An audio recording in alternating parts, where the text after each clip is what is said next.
Números, capítulo 3, diz assim a palavra do nosso Deus.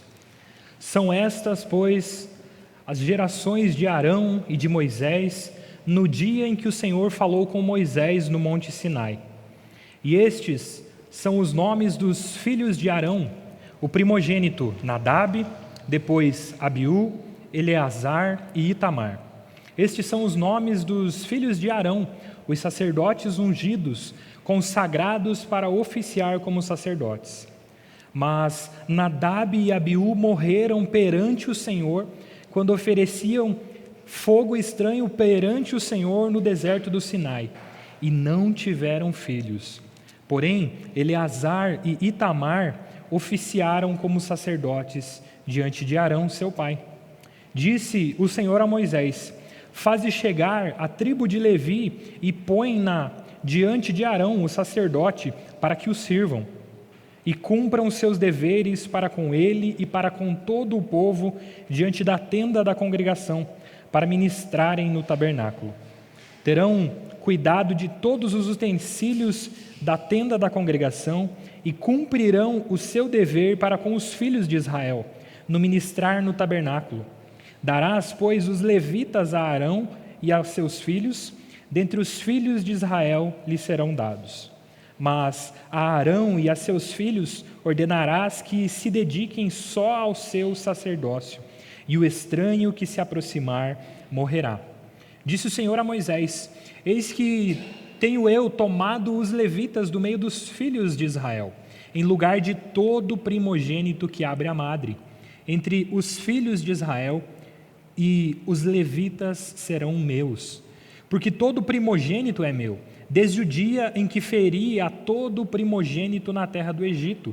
Consagrei para mim todo primogênito em Israel, desde o homem até o animal serão meus.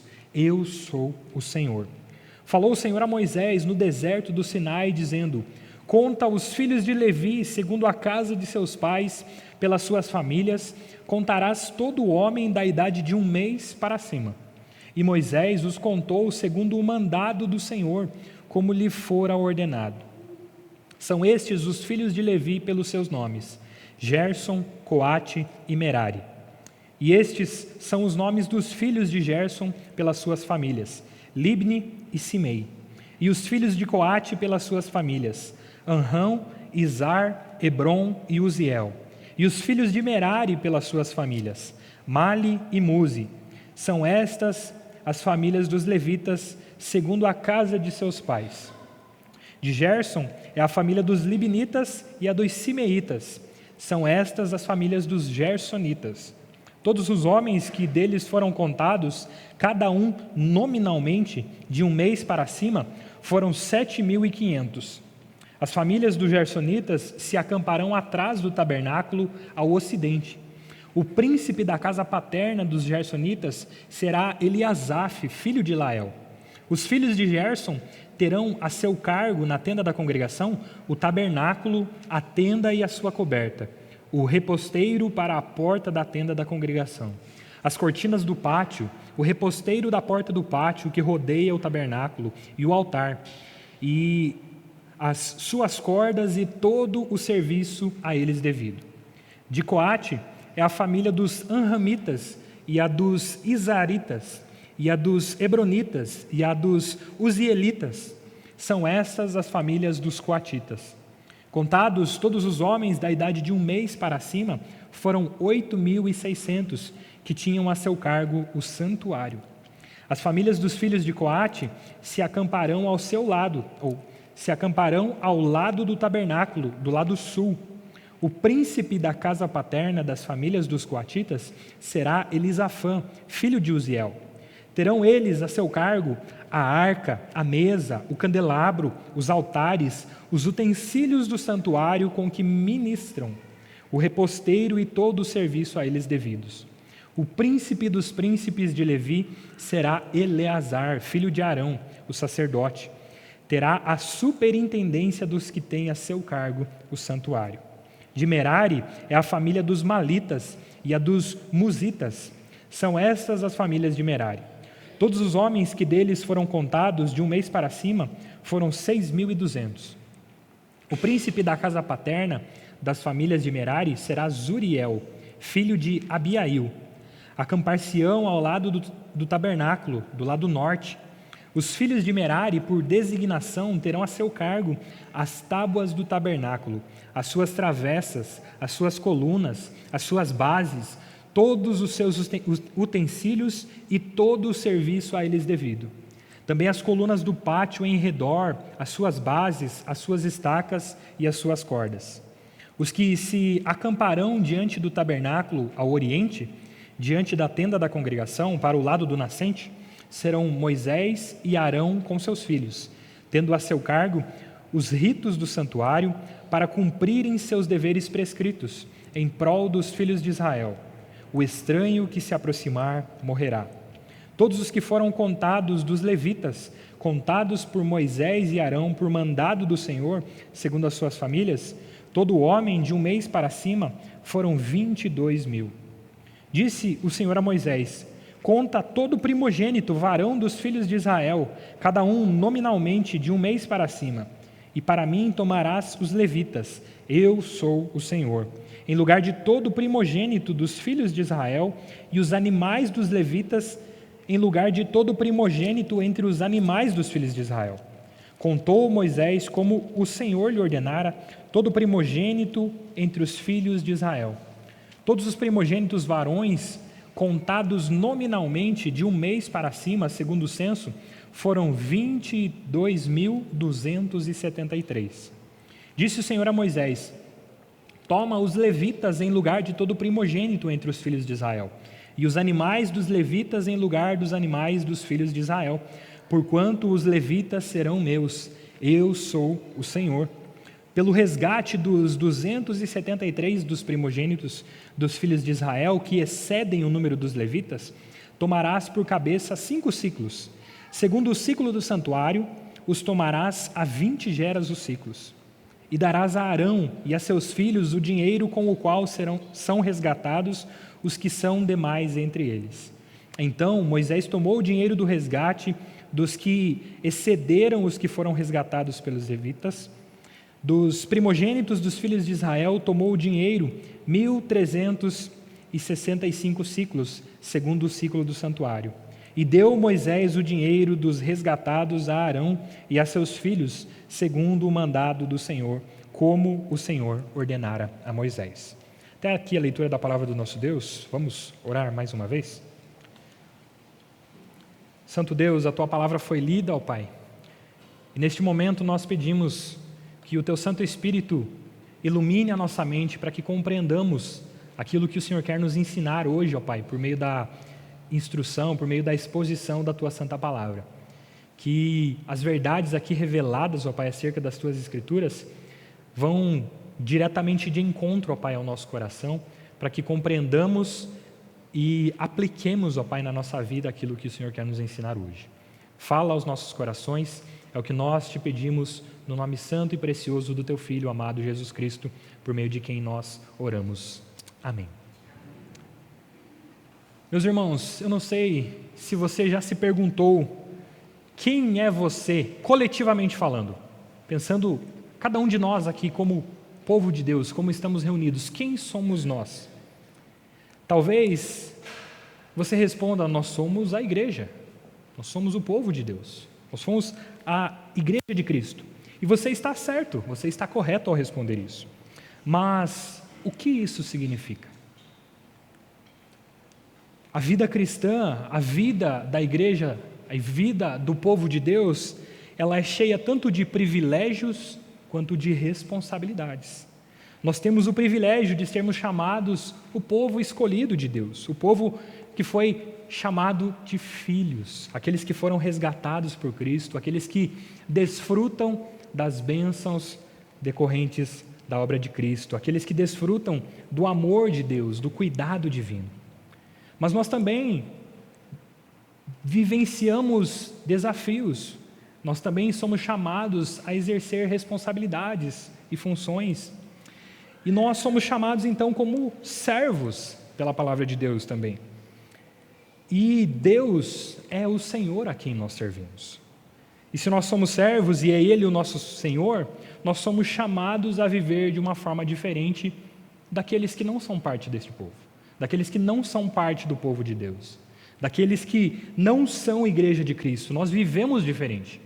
E quando eu me refiro a nós não vivemos de uma maneira diferente, isso não tem a ver meramente com o comportamento, mas sim com a disposição do nosso coração de buscar ao Senhor, de servi-lo e amá-lo, porque nós fomos amados por Ele, porque nós somos alcançados pela graça e pela misericórdia dEle. E por isso, então, a nossa disposição de coração está nele, ou deve estar voltada para Ele, para buscá-lo, para servi-lo, e por isso nós fazemos isso porque temos a certeza de que somos seus filhos, e o amamos com um coração sincero e obediente à sua palavra. Diante disso, como povo de Deus, como igreja do Senhor, nós somos chamados como um povo que serve ao Senhor. Um povo que serve ao Senhor. E esse é o tema da exposição de hoje. Um povo que serve ao Senhor. Ao olhar para o livro de Números, nós vemos um povo alvo da aliança de Deus, e este povo desfrutava do cuidado e das bênçãos do Senhor sobre a sua vida, bem como era um povo chamado a exercer as suas responsabilidades, a viver em santidade, em obediência, servindo a esse Senhor. Esse texto aqui, do capítulo 3 do livro de Números, nos mostra a contagem, o censo e as responsabilidades, ali, os deveres dos levitas, da tribo de Levi, que não foi contada com todo o restante das outras tribos nos capítulos anteriores. Mas, nesse contexto aqui, o povo de Deus, após ser libertado da escravidão no Egito, está partindo rumo à terra prometida, e eles estão se preparando para essa jornada. Mas os primeiros leitores desse texto possivelmente são a segunda geração deste povo, que já está possivelmente ali vislumbrando a terra, possivelmente já olhando, contemplando aquilo que o Senhor havia prometido ao seu povo. Mas esse povo é lembrado de algumas coisas ao ler esse relato, ao olhar para o relato do livro de Números, capítulo 3, ao olhar para a contagem, para o censo dos levitas, e ao ler isso, esse povo é lembrado de algumas coisas muito importantes. Algumas dessas coisas que são lembradas são temas centrais para a vida deles e também trazem ensino e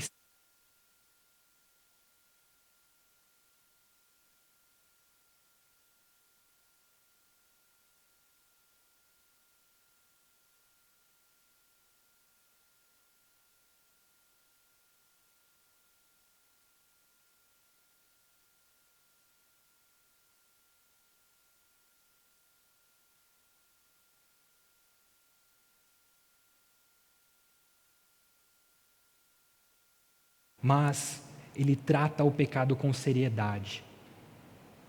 Mas, além de tudo isso, esse povo que está lendo Números 3, ele é lembrado constantemente da fidelidade do Senhor, da fidelidade total de Deus à sua aliança feita com Israel. Nós, hoje, como igreja, como povo de Deus, não somos levitas. Eu penso aqui que nenhum dos irmãos é descendente da tribo de Levi. Mas nós temos algo em comum com os levitas. Nós somos parte do povo de Deus, parte do povo chamado a servir ao Senhor.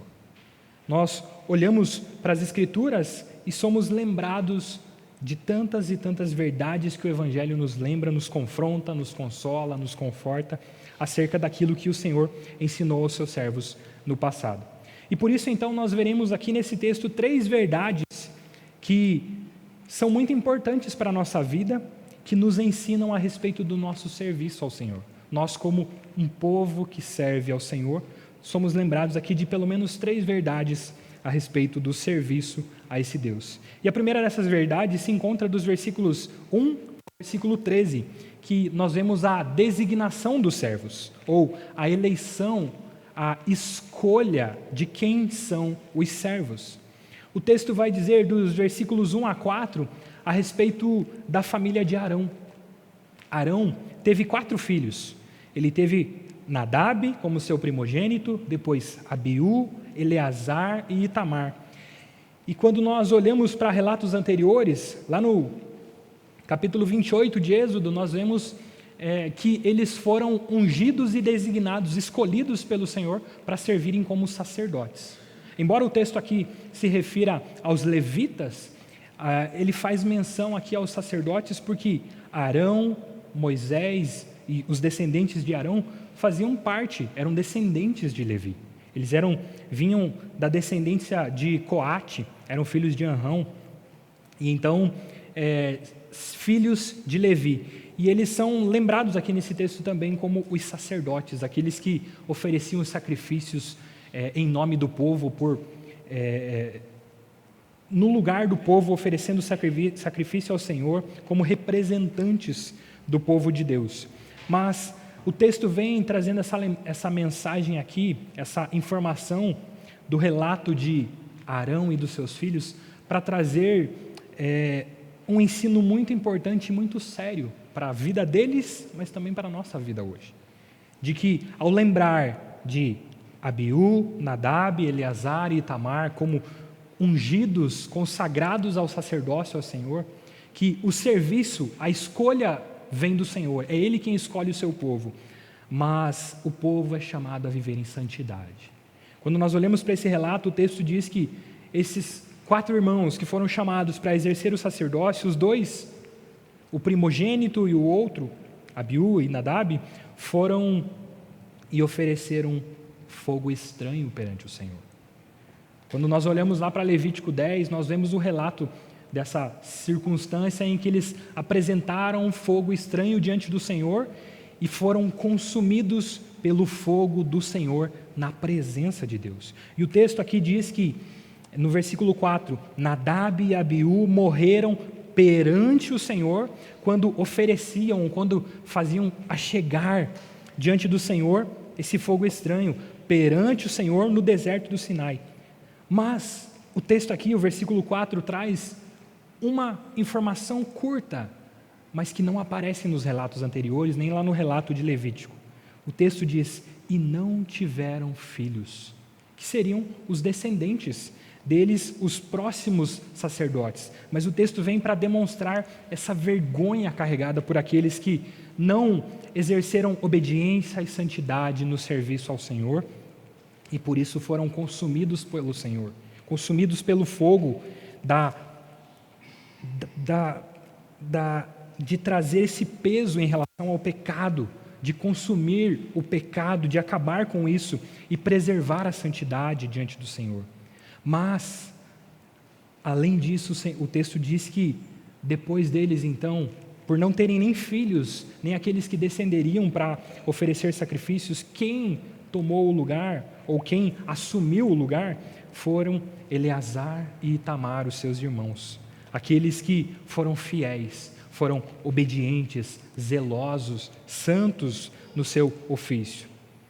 Mas o texto segue, nos versículos 5 a 10, vem trazer algo que vai ser muito mais explorado nos versículos 14 a 39, a maior parte do capítulo, em que fala das atribuições, das responsabilidades dos levitas. E aqui vem mostrar que os levitas, dentre os quais os sacerdotes ali faziam parte, mas os levitas tinham uma função de servir a esses sacerdotes, a Arão e aos seus filhos. O texto diz que o Senhor dá a ordem a Moisés para que ele leve os levitas diante de Arão para que eles o sirvam, para que eles cumpram os seus deveres para com Arão e para com todo o povo. E diante disso, diante da tenda da congregação, para ministrarem no tabernáculo. E aí as funções deles vêm ditas como eles têm todo o cuidado, eles deverão ter todo o cuidado com os utensílios na tenda da congregação e cumprir o seu dever para com os filhos de Israel no ministrar do tabernáculo. Pense, o povo está se preparando para a sua jornada no deserto, uma jornada longa, onde também esse povo é afligido pelo Senhor por conta da sua desobediência, por conta do seu pecado, e ao mesmo tempo desfruta de bênçãos, desfruta do cuidado divino, do Senhor os guiando, do Senhor os direcionando, do Senhor se fazendo presente no meio do seu povo e dando a eles o privilégio de servirem a Ele. O Senhor os escolhe para servirem ao Senhor e para terem o cuidado de montarem o tabernáculo, de cuidarem com a montagem, com a instalação de todos os móveis, de todas as instalações ali, para servirem ao Senhor, para que os sacerdotes ofereçam os sacrifícios ao Senhor, o culto ao Senhor, e depois, quando o povo partir, eles têm essa responsabilidade de desmontar tudo, organizar e transportar para o novo local. Mas o versículo 10, o versículo 4, trazem uma palavra, uma expressão aqui que é importante para a gente olhar para o texto, tanto em relação aos sacerdotes quanto aos levitas. O texto mostra aqui uma expressão interessante, diz que quando Nadab e Abiú morreram perante o Senhor, quando eles ofereciam fogo estranho. E aí no versículo 10 diz: mas a Arão e a seus filhos ordenarás que se dediquem só ao seu sacerdócio, e o estranho que se aproximar morrerá. Lá no versículo 38 o texto também diz: o estranho que se aproximar morrerá. Essa expressão aqui, estranho, ela é importante nós olharmos com atenção para essa expressão no texto. Essa palavra, no contexto, ela podia se referir a alguns sentidos diferentes. Se referia em relação a um povo, a alguém que não fazia parte da família, alguém que era estranho, era externo à família. Também é utilizado para se referir a em contextos em que havia pecados conjugais, onde havia a prostituição. Para se referir a essas prostitutas, o texto dizia como alguém estranho, alguém alheio ao casamento, alheio à família. No contexto de culto, essa palavra também indica aquilo que não é legítimo ou aquilo que é proibido no culto. E essa palavra aqui se repete no texto para mostrar que a consequência daquilo que é estranho diante do Senhor, no serviço ao Senhor, traz consequências graves, traz consequências duras. Veja, Nadab e Abiú ofereceram fogo estranho diante do Senhor e morreram, foram consumidos na presença do Senhor. Quando o versículo 10 diz a respeito do ofício dos levitas, mas depois a respeito de Arão e seus filhos se dedicarem ao sacerdócio, o texto diz: e o estranho que se aproximar morrerá. Mas, a respeito dessas informações, das atribuições dos levitas, vai ser mais ampliado essas informações dos versículos 14 a 34. Só que ainda nesse primeiro ensino, dos versículos 11 e 13, traz também algo que será explorado, ampliado lá no final do capítulo, dos versículos 40 a 51, onde falam a respeito dos primogênitos, aqueles que pertenciam ao Senhor, aqueles que foram escolhidos por Senhor, escolhidos, consagrados pelo Senhor. E já traz um ensino muito forte, muito importante para a nossa vida. Nós só somos povo de Deus, só somos igreja de Deus, porque aprouve ao Senhor entregar o seu primogênito para morrer em nosso lugar. Aquele que não era estranho, mas aquele que era o primeiro filho, aquele que era o único, o verdadeiro, o descendente legítimo da linhagem de Adão, da linhagem perfeita, aquele que veio para nos substituir, para oferecer não um fogo estranho, mas oferecer um sacrifício perfeito, oferecer a si como Cordeiro Santo, sem mácula, puro diante do Senhor, para que ao receber esse sacrifício santo e perfeito, o Senhor nos derrama das suas bênçãos que foram merecidas a Ele, ao Cordeiro Santo, ao primogênito legítimo, ao unigênito Filho de Deus. Por isso, nós, como seu povo, chamados, escolhidos por Deus, como um povo que serve ao Senhor, precisamos ser lembrados de que nós devemos servir ao Senhor com santidade, com obediência, olhando para as prescrições que o Senhor nos traz na sua palavra e cuidar atentamente com isso, olhar com atenção para aquilo que o Senhor nos ensina, para aquilo que o Senhor nos ordena, para vivermos em santidade, vivermos em obediência à sua palavra. Mas a palavra de Deus nos lembra que nós, por mais zelosos que sejamos, ainda tropeçamos, ainda falhamos, não cumprimos um sacrifício perfeito, não somos plenamente santos aqui. Nós somos chamados de santos, mas porque a justiça de Cristo, a santidade de Cristo satisfez ao Senhor, e por isso nós desfrutamos das bênçãos daquele que foi o nosso substituto, o primogênito, o unigênito de Deus que foi oferecido em nosso lugar. Mas a segunda verdade que o texto nos traz a respeito dos servos, do povo que serve ao Senhor, vem nos mostrar a respeito das responsabilidades dos servos. Isso nós vemos do versículo 14 a 39, que, como eu disse, são uma ampliação dos versículos 5 a 10. Aqui nós vemos a organização, onde o Senhor ordena a Moisés para que conte todos os povos, ou conte todos os homens da tribo de Levi, segundo as suas famílias. E aqui são designadas três famílias: família de Gerson, de Coate e Merari, os descendentes de Levi. E aí o Senhor dá ordem para contar cada um deles. E o texto vem detalhadamente trazendo a contagem, o número de cada um deles, a sua família, os seus descendentes, o príncipe da casa paterna, que seria um representante ali daquela família, e também as suas tarefas, as suas atribuições.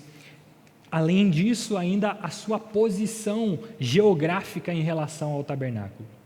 Os irmãos devem se lembrar da exposição de Números capítulo 2, que provavelmente foi feita na semana passada, onde o povo, as 12 outras tribos, foram distribuídas, organizadas em volta do tabernáculo, cada grupo de 3 famílias, em uma ordem que o Senhor estabeleceu. E em relação aos levitas não é diferente, o Senhor estabelece uma ordem e os coloca com um propósito em volta do tabernáculo. Pensa, está o tabernáculo rodeado pelas famílias dos levitas, e só então a organização das outras 12 tribos. Isso tem um propósito muito importante, que é um propósito de preservar a santidade, de preservar que o povo de Deus não se aproxime com seus pecados, não se aproxime de maneira desobediente e impura na presença do Senhor, mas que aqueles que foram escolhidos pelo Senhor fiquem para servir ao Senhor, para oferecer sacrifícios, para serem os representantes do povo, para que eles sirvam como uma espécie de barreira, para preservar que aqueles que venham com fogo estranho, ou aqueles que sejam estranhos, não se acheguem à presença de Deus para que não morram. Mas nessa organização nós vemos aqui a posição de cada um deles. A família de Gerson ficava atrás do tabernáculo, em direção ao ocidente ou ao oeste. A família de Coate ficava ao lado sul, ao lado do tabernáculo. A família de Merari ficava ao outro lado, no lado norte.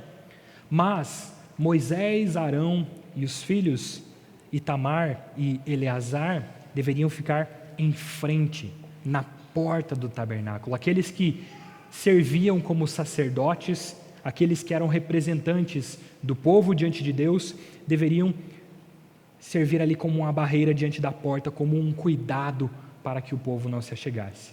Isso aqui nos traz uma linguagem bastante interessante, que já é utilizada antes mesmo nas Escrituras, quando o homem em Adão e Eva pecam e desagradam ao Senhor e são retirados do jardim para não comerem da árvore da vida e viverem eternamente numa condição de pecado, mas são privados para não viver nessa condição, mas também como cuidado do Senhor e também para punição, para que o povo não se aproxime tão perto de Deus, sabendo que é um Deus santo, santo, santo, santo, não suporta, não tolera o pecado. E quando o pecado se aproxima dele, o pecado é consumido.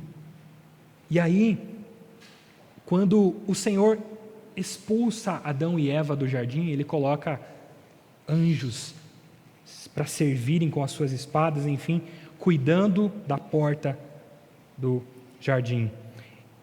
Essa é uma linguagem que faz, aqui no texto, pode fazer referência a isso, em colocar Moisés e Arão e seus filhos como os sacerdotes, o representante do povo e representante de Deus diante do povo, como alguém que cuida, que preserva a santidade.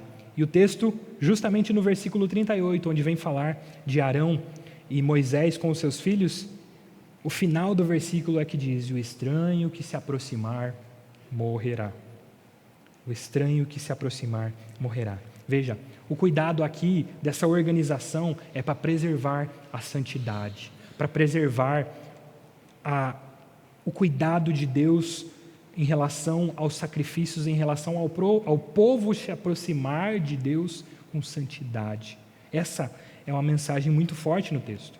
E aí, o texto vem mostrando a respeito de cada uma das famílias, onde cada um tem um líder.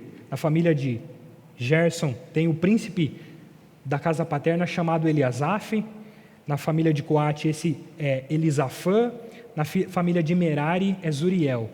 E aí as atribuições de cada um deles, de cada uma dessas famílias. A família de Gerson ficará responsável pelo tabernáculo, pela tenda, por tudo aquilo que envolve tecidos, enfim, a montagem, a desmontagem, a organização, o transporte, o cuidado de tudo aquilo que envolvia a construção da tenda do tabernáculo, bem como os seus tecidos. A família de Coate fica responsável por aquilo que ia dentro do santuário, pela arca, pela mesa, pelo candelabro, os altares e todos os utensílios do santuário. E o texto traz uma informação também importante, lá no versículo 32, que dentro dessa família, além de ter um príncipe, um cabeça, um representante, tem o príncipe dos príncipes. O príncipe dos príncipes de Levi será Eleazar, o filho de Arão, aquele que foi chamado como sacerdote. E ele terá a seu cargo, a superintendência daqueles que têm a seu cargo o santuário, mostrando que o sacerdote deveria tomar todo o cuidado para preservar a santidade, principalmente daqueles que tinham contato com os móveis do santuário, aquilo que o povo não podia se aproximar, mas sim só o sacerdote. E por isso então Eleazar é colocado como o representante, o príncipe dos príncipes, para superintender, para supervisionar todo esse cuidado. Isso é importante ao observarmos para o texto, para decorrência, para a continuidade do relato bíblico, que quando nós chegamos lá no capítulo 25 de Números, nós vemos uma ocasião triste para o povo de Deus, onde boa parte do povo escolhido, chamado pelo Senhor, está se pervertendo nos seus pecados e estão se prostituindo com as mulheres filhas de outros povos. E o Senhor vem com dureza, com a mão forte e ordena a que sejam mortos todos aqueles que estão adulterando, se corrompendo, todos aqueles que estão vivendo de maneira impura. E aí então tem um homem que se levanta diante da congregação, diante de Moisés, Arão e de todo o povo, e traz uma mulher de outro povo para adulterar perante o Senhor. Mas o texto lá de Números 25, versículos 11 a 13, mostra que um homem se levanta. E esse homem é Finéias, o filho de Eleazar. É um dos sacerdotes. E o texto diz: Finéias, filho de Eleazar, filho de Arão, o sacerdote, desviou a minha ira de sobre os filhos de Israel, pois estava animado com o meu zelo entre eles, de sorte que no meu zelo não consumi os filhos de Israel. Portanto, dize: eis que lhe dou a minha aliança de paz, e ele e a sua descendência depois dele terão a aliança do sacerdócio perpétuo, porquanto teve zelo pelo seu Deus e fez expiação pelos filhos de Israel. Veja, Nadab e Abiú ofereceram fogo estranho diante do Senhor. Homens se apresentaram de maneira impura diante do povo de Deus. Mas Eleazar e Itamar, os outros filhos que assumiram o ofício sacerdotal, entenderam que o serviço ao Senhor exige responsabilidade, exige santidade, exige obediência, exige preservação da santidade e da pureza. Diante de uma situação de pecado, o que Finéias faz, lá nessa ocasião de Números 23, é se levantar diante do povo com uma lança e atravessar aquele homem e aquela mulher que estavam cometendo ali impurezas diante do povo de Deus. O pecado deve ser tratado com seriedade. Não é à toa que as Escrituras nos ensinam que se o nosso olho nos faz pecar, a palavra é dura para nos dizer: arranca-o. Se a tua mão te faz pecar, arranca.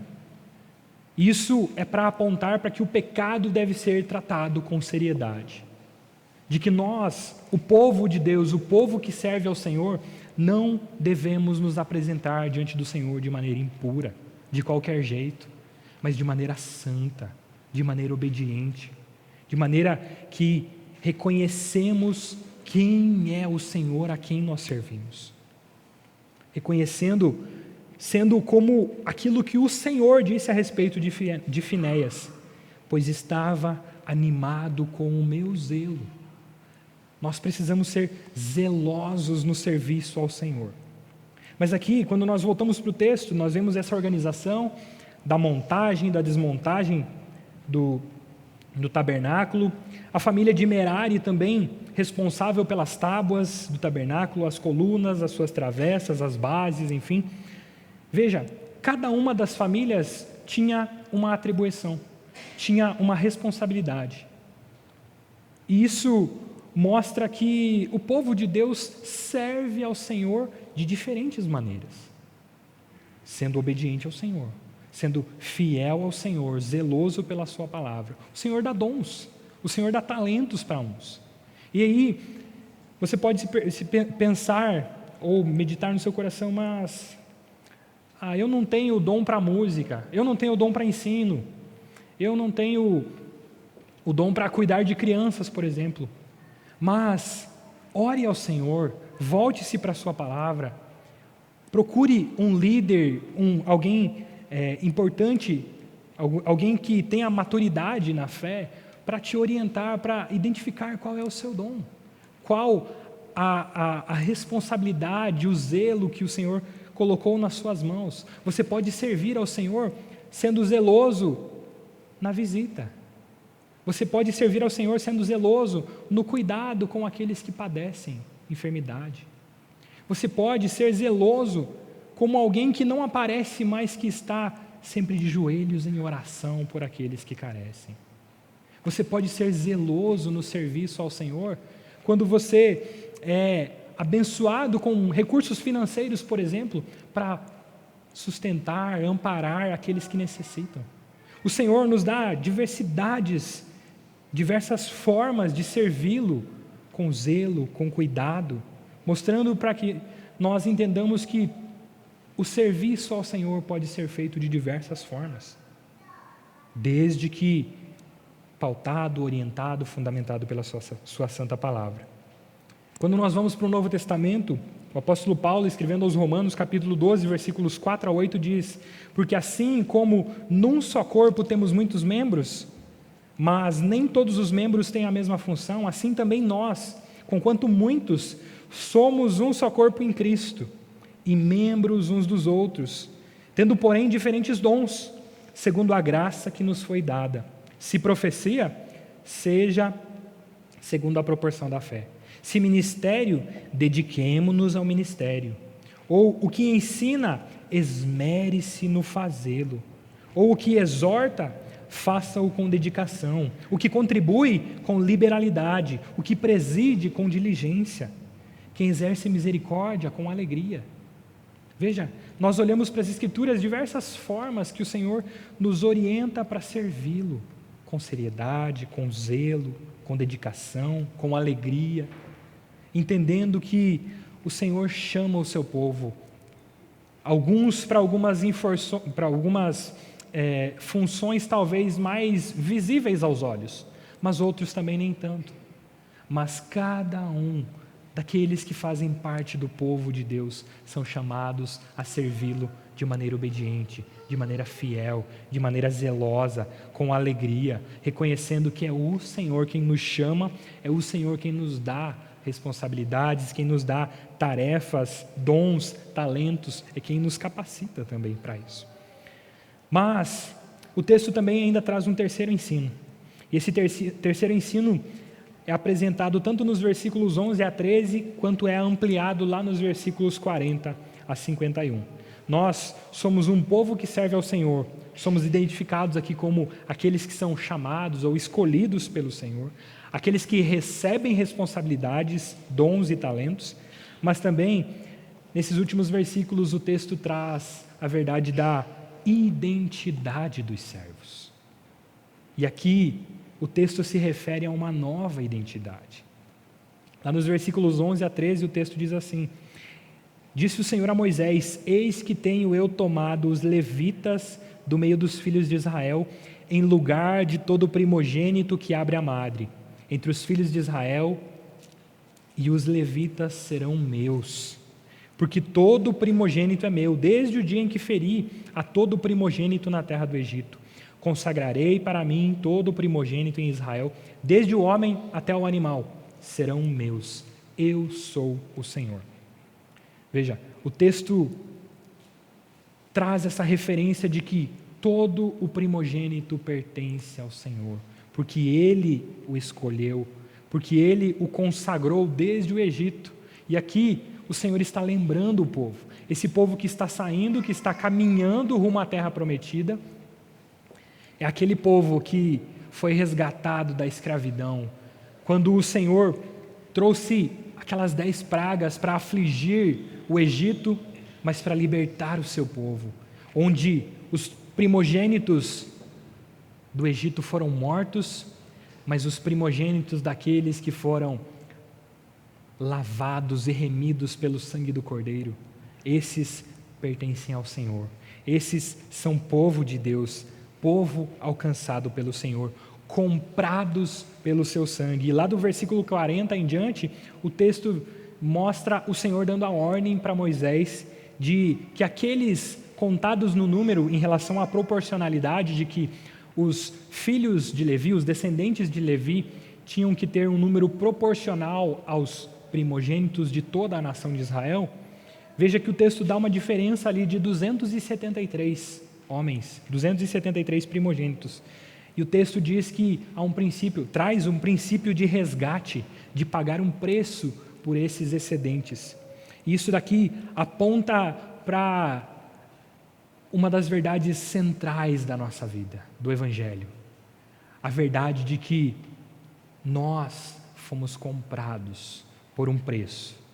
Não um preço de proporcionalidade, como alguém que excede algo ali, mas nós fomos comprados pelo preço daquele que se entregou em nosso lugar.